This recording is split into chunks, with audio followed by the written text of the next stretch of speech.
Oui, donc je vais vous parler de ces questions mémorielles compliquées qui sont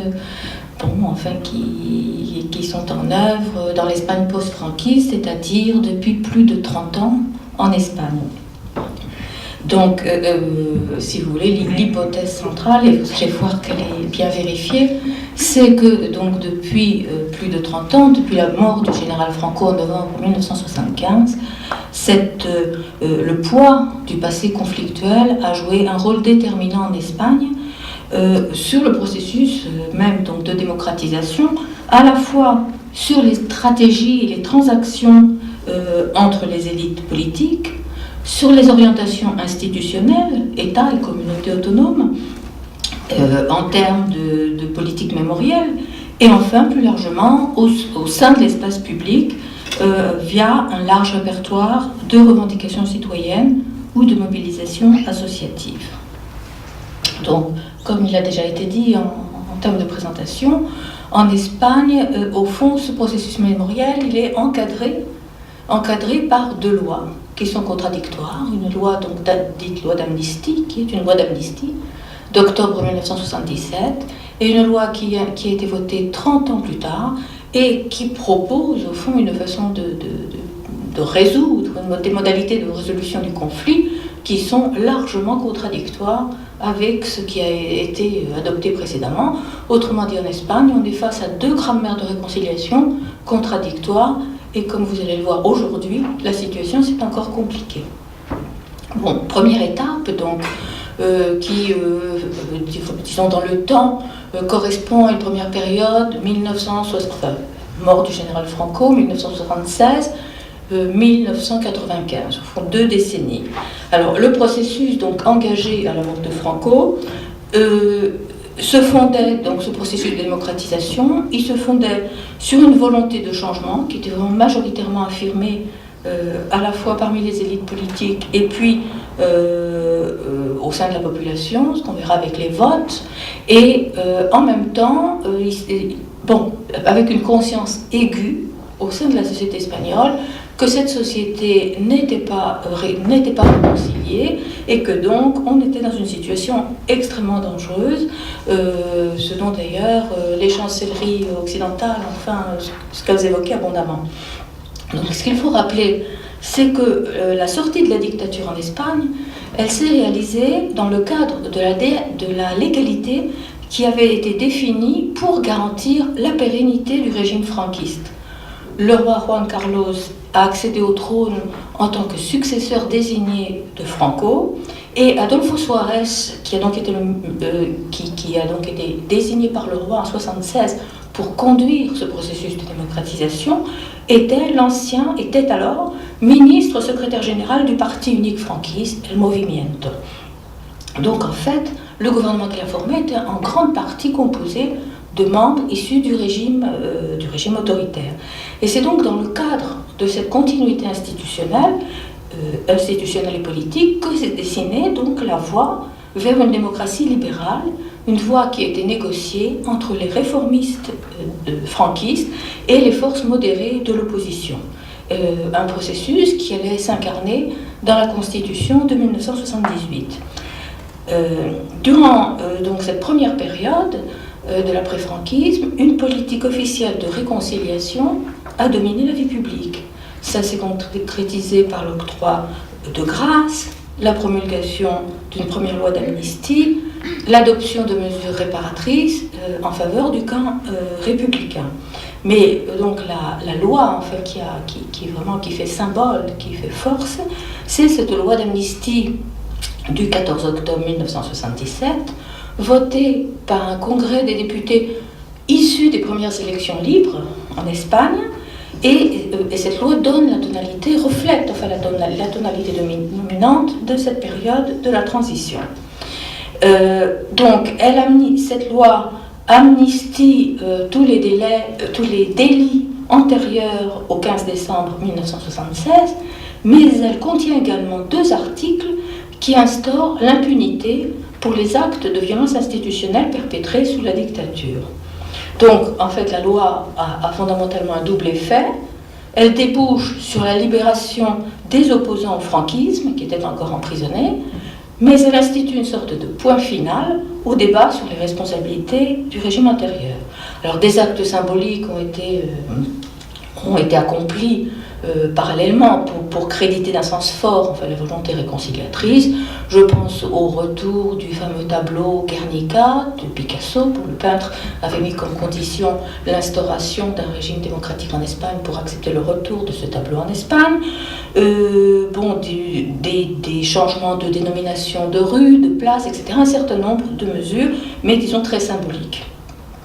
Donc, si vous voulez, au nom d'un double objectif partagé, la réconciliation nationale et la mise en place d'institutions démocratiques, un mutisme officiel a été instauré concernant les années de dictature.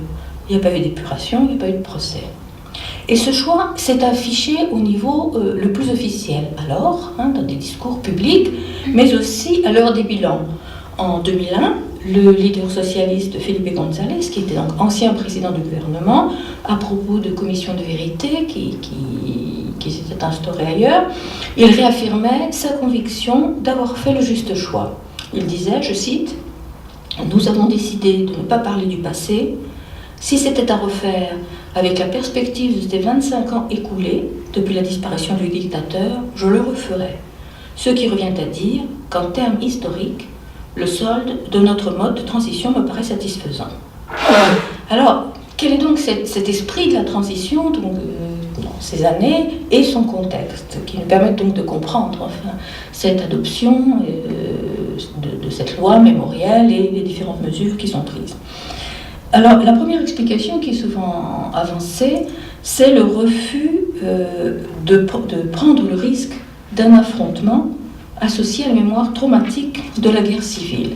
La guerre civile a été une guerre très sanglante, traumatisante pour les Espagnols, et la crainte d'un conflit fratricide, ainsi qu'un sentiment de culpabilité collective, donc concernant les atrocités de la guerre, explique en partie, en tout cas, à la fois la modération des principaux acteurs politiques et sociaux, donc limitation des revendications, limitation des manifestations sur la voie publique, rédaction d'un texte constitutionnel consensuel, etc.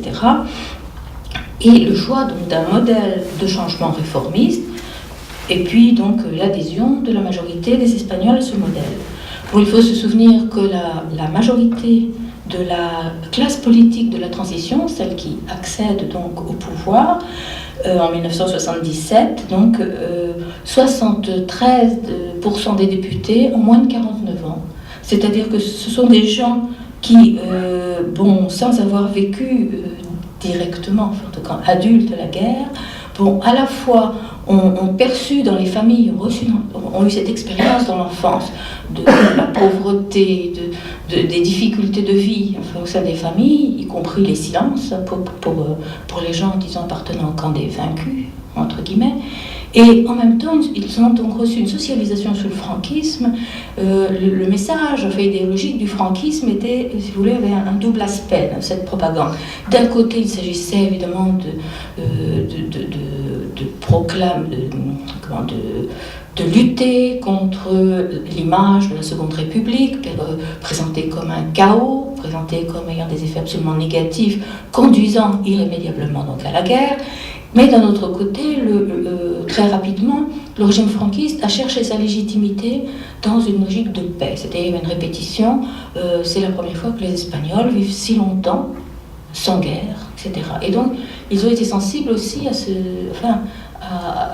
à cette nécessité de sauvegarder la paix.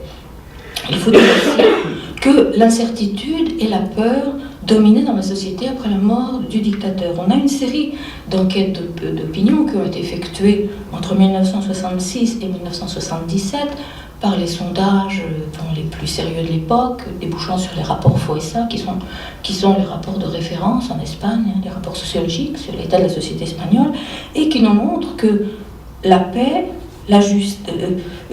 si vous voulez, cette idée de paix venait bien avant des aspirations à la justice, à la liberté, à la démocratie.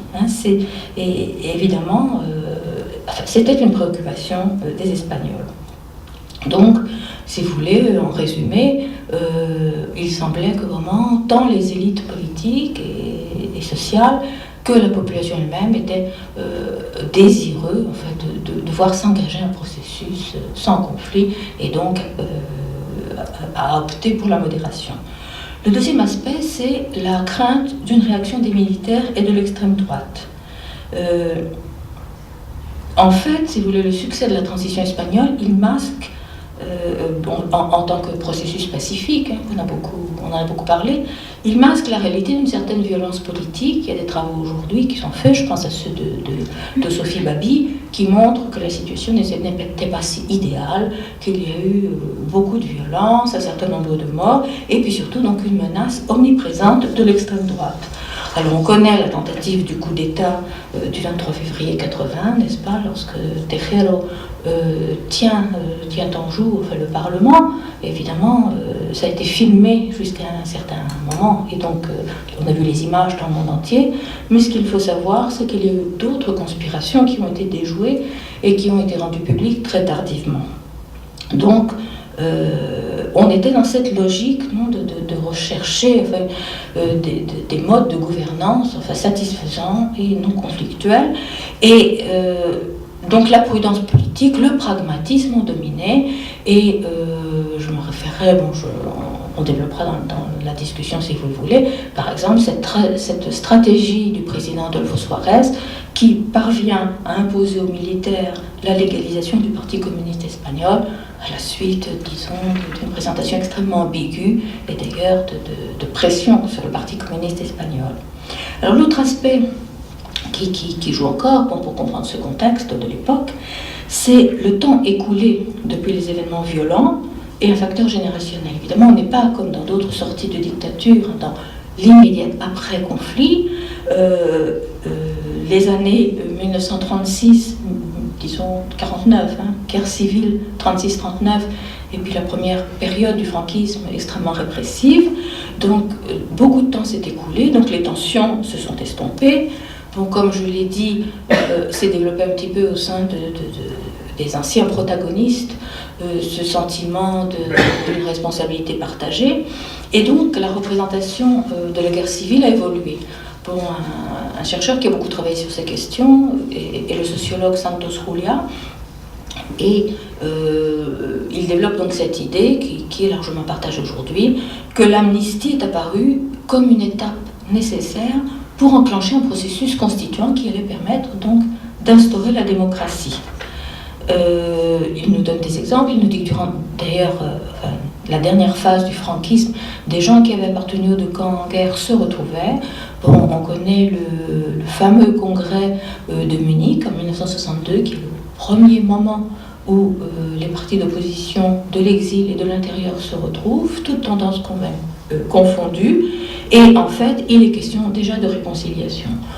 Autre exemple, à partir des années, début des années 70, l'Église, par exemple, met ses locaux à la disposition des syndicats ou des gens du Parti communiste. Bon. Il cite un autre exemple encore, dans le milieu universitaire, où en 1956, à l'université Complutense, les étudiants en révolte signent un manifeste qui commence par « Nous, fils des vainqueurs et des vaincus », c'est-à-dire cette idée de dépasser cet antagonisme de naguère. Et pour évoquer cette loi d'amnistie, et là je pense à des choses qui sont dites hier aussi sur l'oubli, il récuse Santos Julia, donc dans des travaux rédigés 20 ans après, récuse l'expression pacte d'oubli, qui établit donc une équivalence entre amnistie et amnésie. La guerre, dit-il, n'a pas été oubliée, elle a été volontairement jetée dans l'oubli. Et là, en espagnol, l'expression est forte, echar al olvido, c'est donc un acte volontaire, parce qu'au contraire, cette loi était beaucoup trop présente dans les mémoires.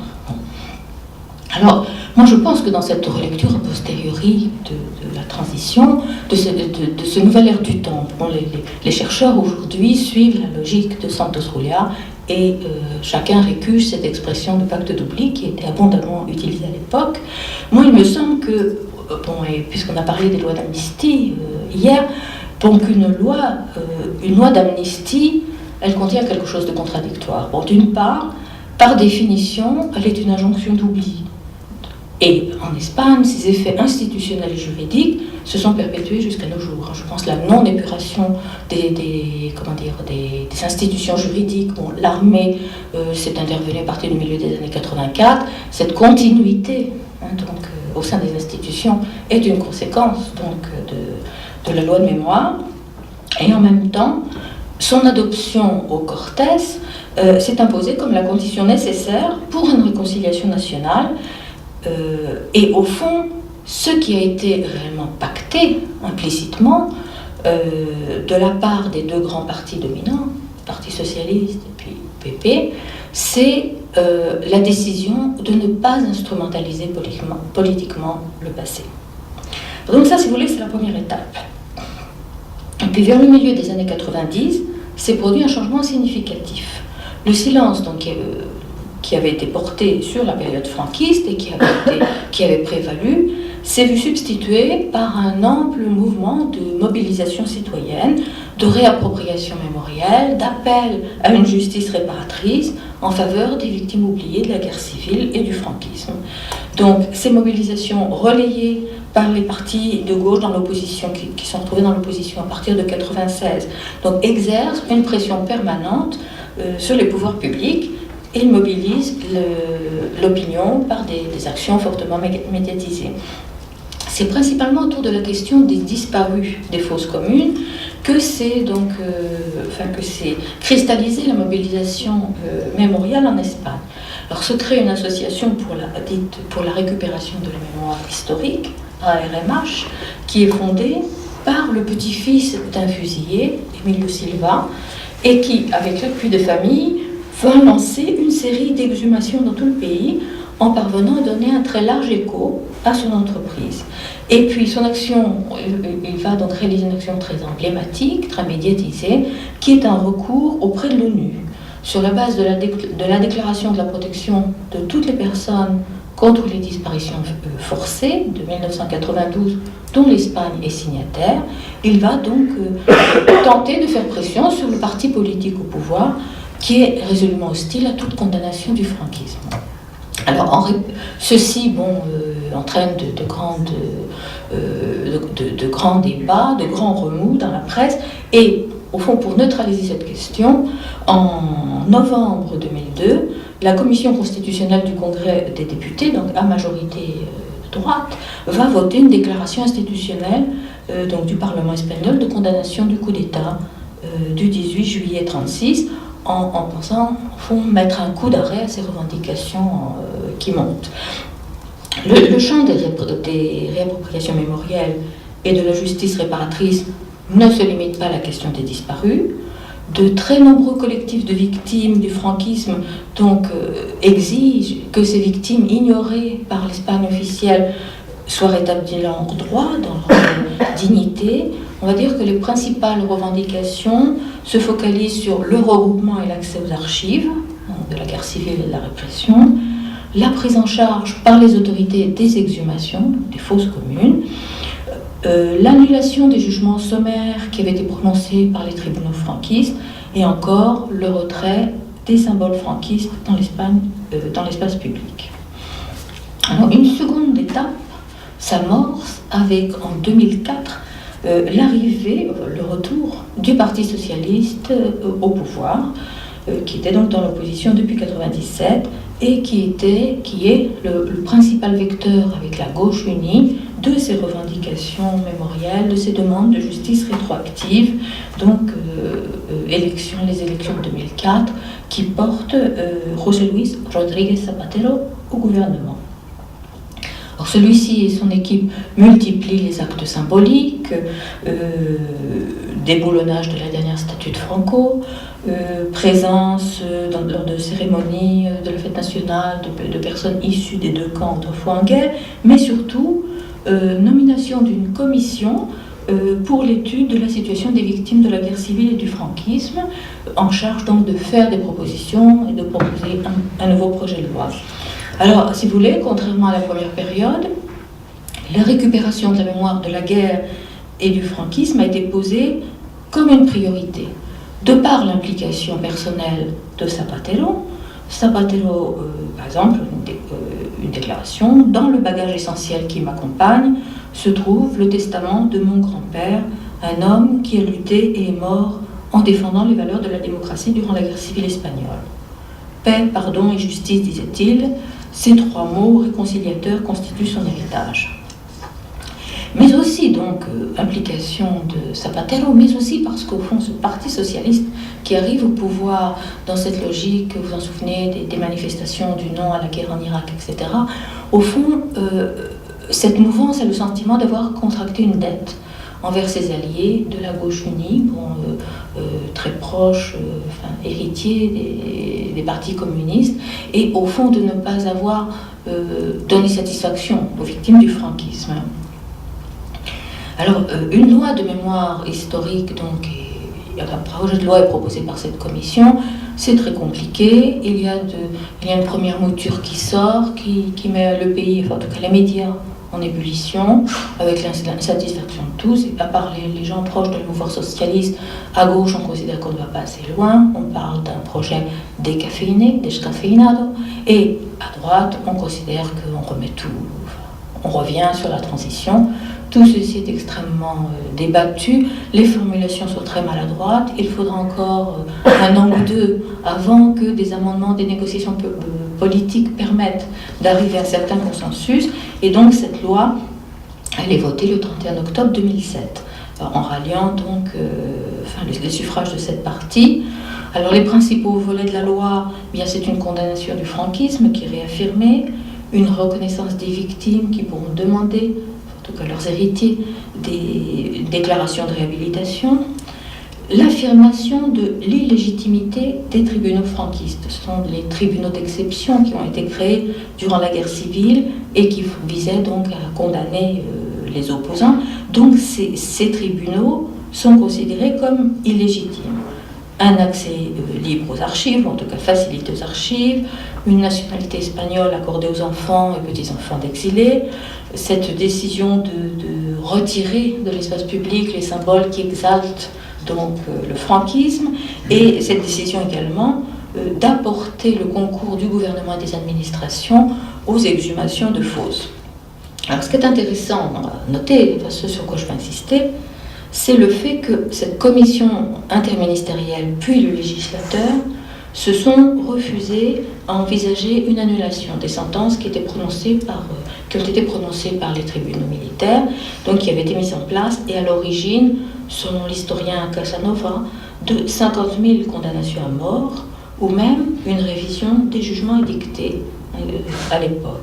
Alors si vous voulez, le texte de loi, il maintient une ambiguïté dans la terminologie en ayant recours à la notion d'illégitimité, là où l'exigence de justice rétroactive parlait d'annulation des sentences et d'une affirmation de l'illégalité des juridictions franquistes.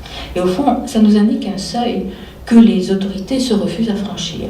Et la question centrale désormais, c'est de savoir s'il est possible d'éluder durablement la responsabilité de l'État espagnol. Alors, au-delà du cas espagnol, j'aimerais introduire quelques réflexions sur les politiques mémorielles post-conflit, qui est cette circulation de modèles et de réflexions autour de ces questions.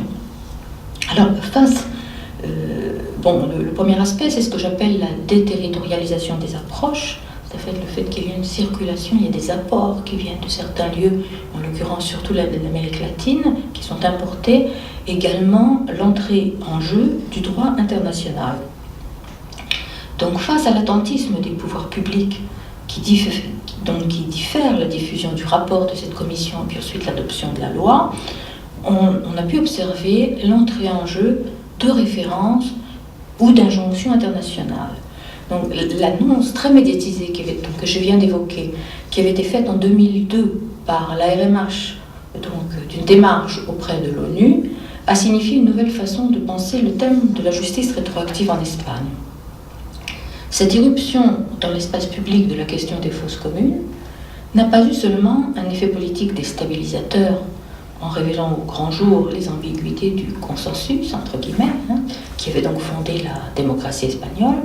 Cette démarche projetait sur un espace apparemment pacifié la violence des charniers d'Amérique latine, Argentine, Guatemala et de l'ex-Yougoslavie. C'est intéressant de voir qu'à partir de cette époque, la notion de disparu, qui donc a été empruntée par Silva, donc à ce qui s'est passé en Amérique latine, au contexte latino-américain, est venue se substituer à des notions qui étaient alors en usage en Espagne. On parlait de rouge, on parlait de victimes, etc. Et également, si vous voulez, en termes d'adoption, de savoir-faire, de notions, on peut penser, donc, et Silva s'en explique, il dit vraiment, j'ai regardé sur Internet et j'ai pris ceci, cela, le recours donc, à des savoir-faire, à des protocoles expérimentés sur d'autres terrains, bon, les exhumations et les tests ADN, ou encore une référence omniprésente à la justice internationale. Ce qu'on peut dire concernant donc, cette période qui est plus proche de nous, c'est que l'idée d'une prééminence du droit international frappant d'imprescriptibilité des crimes dont les victimes demandent en vain réparation s'est imposée parmi les collectifs mobilisés et que cette idée a rallié des juristes de renom. Par exemple, Martine Payine, procureure émérite auprès de la Cour suprême, affirme le caractère non constitutionnel des juridictions de Franco, nées d'un soulèvement militaire contre le gouvernement de la Seconde République. Et à propos des exécutions sommaires et des disparitions forcées, il oppose la notion de crime contre l'humanité, imprescriptible, au droit espagnol, qui refuse de remettre en cause la légitimité de la justice franquiste en invoquant à la fois le tribunal de Nuremberg et le tribunal pénal international pour l'ex-Yougoslavie. Un autre juriste extrêmement connu en Espagne, Jiménez Villarejo, ancien procureur général en charge de la lutte anticorruption, critique le refus de la Cour suprême d'annuler les sentences des conseils de guerre et il impute ce refus à la continuité du personnel juridique au sein de l'appareil d'État. Il dénonce l'existence en Espagne de plus de 2000 fosses communes dans lesquelles gisent des milliers de disparus. Au fond, l'Assemblée parlementaire du Conseil de l'Europe a aussi émis voté des motions demandant au régime, demandant au gouvernement espagnol donc de constituer une commission nationale d'investigation. Enfin, l'idée se généralise en Espagne que l'Espagne, qui s'est octroyée, après la Belgique en 1993, une compétence universelle pour juger les crimes contre l'humanité, que cette Espagne ne peut pas préserver plus longtemps la fiction d'une légalité franquiste. Alors, dernière étape que vous connaissez, en octobre 2008, le juge Baltasar Garzón, au magistrat de l'audience nationale, sur la base d'une liste de plus de 114 000 disparus qui remontent à la fois des associations et des archives, décide donc d'ouvrir une procédure générale à l'encontre des crimes du franquisme qu'il considère imprescriptibles au regard de la juridiction internationale. Il faut savoir que Garzón est extrêmement célèbre en Espagne, non seulement pour son activité en termes de compétences universelles concernant les crimes en Amérique latine, des gouvernements autoritaires en Amérique latine, mais il est aussi un symbole en Espagne dans sa lutte antiterroriste contre le terroir. Et donc, Garzón est désavoué par le parquet au motif que les crimes qu'il évoque relèvent du pénal et que donc la loi d'amnistie est intervenue, que ces crimes donc sont prescrits, et donc il doit renoncer à l'instruction qu'il avait envisagée, et donc il doit déléguer aux 62 juridictions territoriales où se trouvent les fosses communes, donc le soin de lancer des procédures. Alors, il faut insister sur l'importance donc, de ce référent juridique international qui vient reconfigurer les approches en matière de gestion politique des passés traumatiques. Elles sont portées à la base par les associations de victimes, elles sont invoquées au sommet par les résolutions d'organismes supranationaux, et ces notions de droits de l'homme, de compétences universelles, mettent à l'épreuve la souveraineté des États et les constructions de compromis. Loi d'amnistie de 1977 en Espagne, loi de Punto Final en 86 en Argentine. Donc ces lois qui ont caractérisé nombre de sorties de conflits.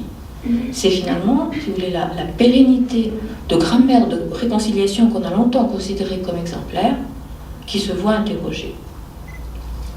Un autre aspect sur lequel je voudrais revenir, c'est ces temporalités des réconciliations et les effets des contextes.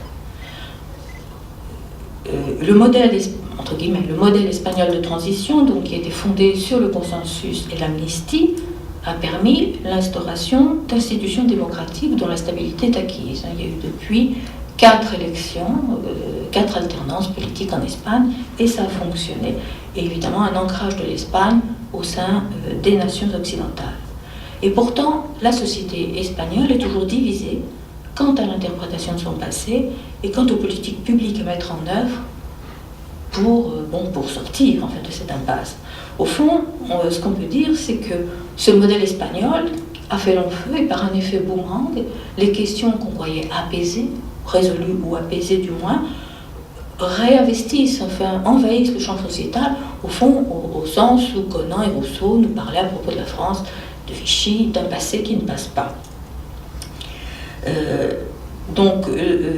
Premier aspect, si vous voulez, c'est l'éloignement dans le temps des événements traumatiques et la perception donc partagée d'une démocratie stabilisée, qui est donc un espace au dissensus, et le fait aussi qu'on a une relève générationnelle et que la plupart des initiatives sont prises par ceux qu'on appelle la génération des petits-fils, qui demandent principalement l'établissement de la vérité.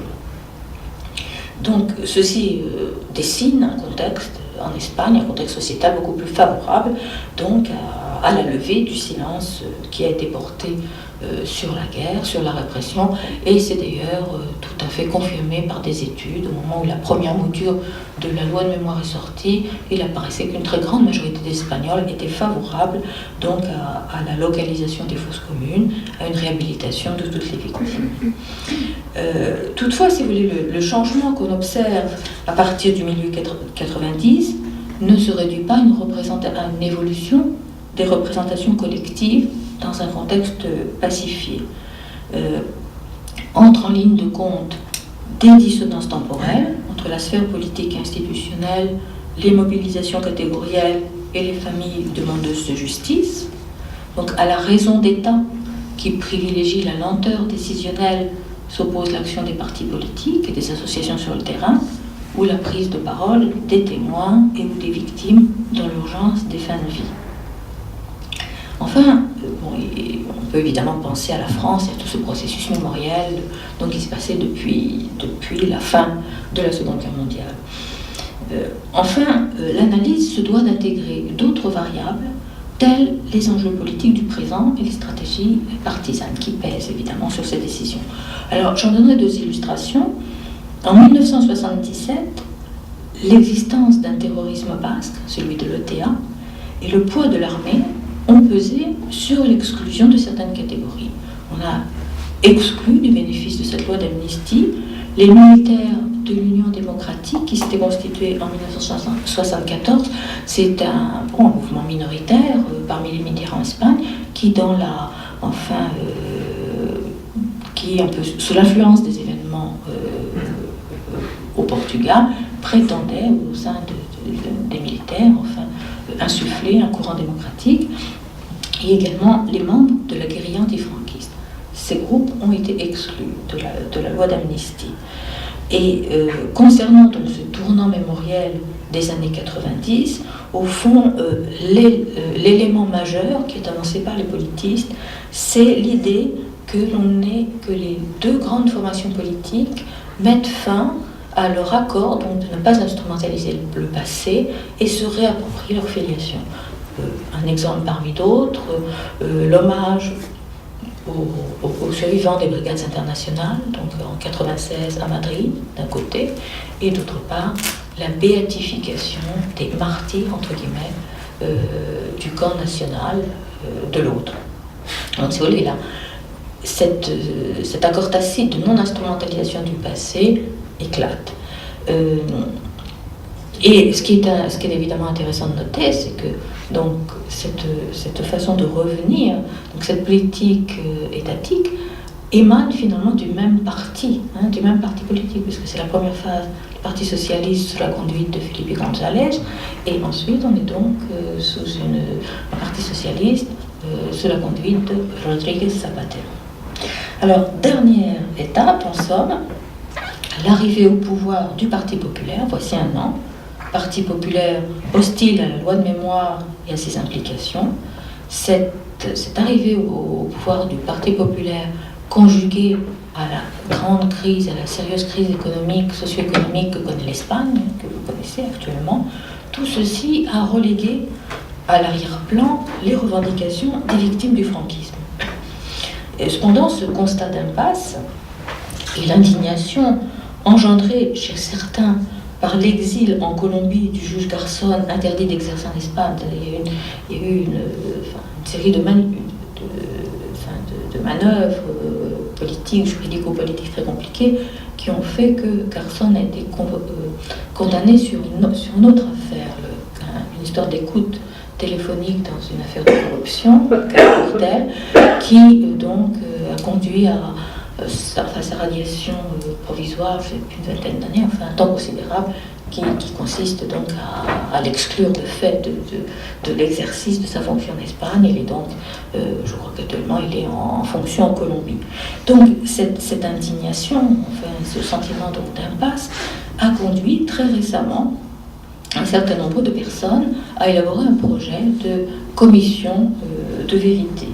Cette commission est appelée par Garzón et des hauts magistrats que j'ai cités, comme Jiménez Villarejo, Martín Pallín, mais également par les syndicats, les principaux syndicats, UGT et Comisiones Obreras, par des personnalités de renom, comme l'hispaniste Ivan Gibson, qui est la personne qui a lancé toute l'affaire de Lorca, qui suit le thème de l'assassinat de Lorca et la tombe de Lorca, et aussi par exemple l'actrice Pilar Bardem, qui est une personnalité très connue en Espagne, par des militants d'ONG, Mouvement contre l'intolérance, et enfin donc des militants du parti de la gauche unie. Tous ces gens ont décidé donc de créer une commission de vérité voici quelques semaines. Alors au-delà de l'effet d'annonce, il est évidemment trop tôt pour dire si cette initiative aura un impact significatif quant à la sortie de l'impasse mémorielle en Espagne. Pour conclure, je voudrais ajouter une dernière remarque, c'est le fait que la récupération de la mémoire historique, qui est une formulation consensuelle et incantatoire, donc en Espagne, nourrit certes des relectures collectives, des réappropriations mémorielles qui sont indispensables à la consolidation des valeurs de la jeune démocratie espagnole, mais au fond elle apparaît comme un euphémisme par rapport à l'exigence généralisée de justice rétroactive. D'ailleurs, la loi dont je viens de parler, cette loi de 2007, qui est donc communément désignée sous le nom de loi de mémoire historique, a en fait pour intitulé exact loi qui reconnaît et élargit les droits et établit les mesures en faveur de ceux qui ont subi la persécution ou la violence durant la guerre civile et la dictature. Alors c'est une appellation alambiquée, mais qui est révélatrice d'un infléchissement vers la judiciarisation croissante des questions mémorielles en Espagne. Au fond, dans le couple mémoire-justice, c'est bien le second terme qui cristallise ici, comme dans de nombreux pays qui sont confrontés à la gestion d'un passé traumatique, les enjeux du présent. Voilà. Merci.